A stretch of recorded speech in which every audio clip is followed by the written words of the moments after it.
Hey, so I was reading my Bible the other day, Mark chapter 5. Now, this is the part where Jesus goes and heals the demon-possessed man and sends the demons into the pigs. The one that's like, well, name's Legion because there's many of us.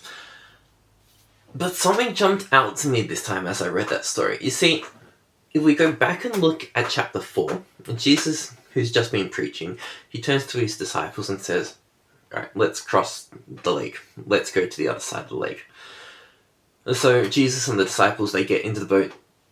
And by the way, this is the part where Jesus calms the storm. So he's been preaching, gets up, controls the weather, calms the storm.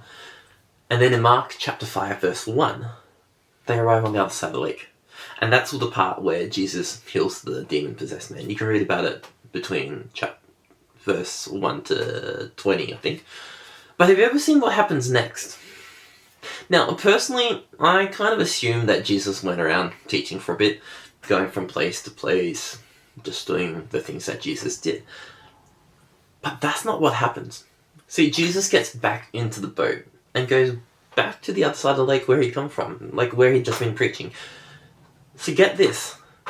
Jesus crossed the lake just to set the man free. Now, this blew my mind. Jesus went out of his way to meet this man. See, this was a man who was in need. A man, he would have had a past, a history like all of us. A man who had a family. He grew up perhaps like anyone else. As a child, he would have played on the shore of the lake. As a teen, he might have explored those caves that would become his home as he was possessed. But something changed, and we don't know what happened. We don't know what caused him to become possessed by demons. But here was a man without hope. A man that people avoided. But not Jesus. See, Jesus knew the man was there. And Jesus went to him. While others ran away, Jesus ran towards him. This wasn't on Jesus' way. Jesus went purposefully out to meet the man where he was. One encounter was all it took. One encounter meant transformation. One encounter with Jesus, and this man's life was transformed forever. And that's what an encounter with Jesus does. It changes you. It doesn't matter about your past. It doesn't even matter about your present circumstances. That's nothing for Jesus.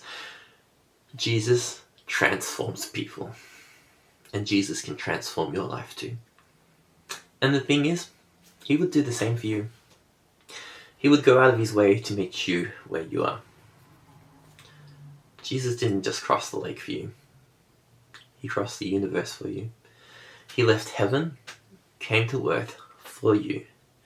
Jesus died for you. And the good news is, he rose again, conquering sin and death.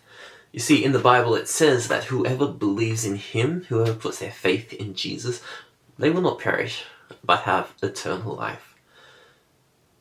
It says that whoever believes in their heart that God raised him, Jesus, from the dead, and they confess with their mouth that Jesus is Lord, they will be saved. See, just like the man Jesus crossed the ocean for, you too can be saved.